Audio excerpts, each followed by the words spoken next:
আমরা এখন বর্তমানে আছি আমাদের কুয়াকাটা সমুদ্র সৈকত দিয়ে অনেকটা পূর্ব দিকে। আর যে জায়গাটায় আছি এ জায়গাটির নাম হলো যে ঢালচর, যেটা কিনা রাঙাবালির পাশেই অবস্থিত।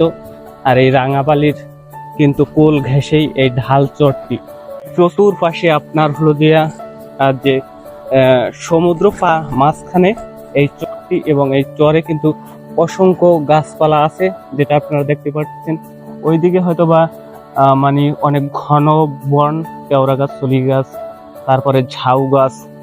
যে মানে এই পাশটায় আপনার হলো দিয়া একটু কাদা মাটি, যার কারণে কাদা মাটিতে যে সমস্ত গাছ একটু ভালো হয় সেগুলোই জন্মেছে, এবং সেগুলোই কিন্তু একের পর এক মানে বংশ বিস্তার করতেছে। হয়তোবা এগুলো অনেকটা পূরণ হয়ে গেছে বা রোগাক্রান্ত হচ্ছে, জানি না কি কারণে অনেকগুলোই গাছ মারা যাচ্ছে বা মারা যাইতেছে বা মারা গেছে, আবার অনেকগুলো গাছ নতুন ভাবে জন্মাইতেছে।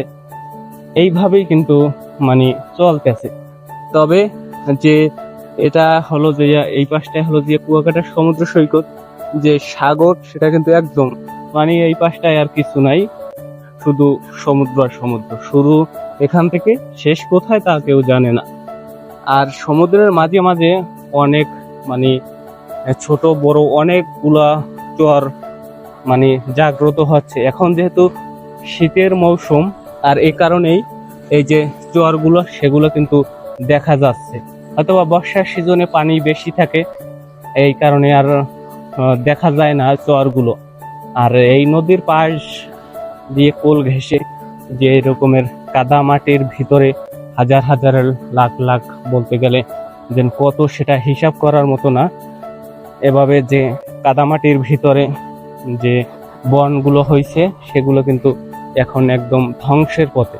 জানি না কি কারণে, এ বিষয়ে মানে অনেকটা জানার আছে, বোঝার আছে।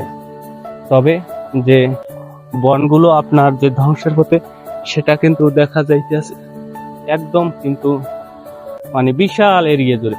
এইখান থেকে শুরু হয়েছে, মানে শেষ কোথায় তা মানে ঠিক নেই।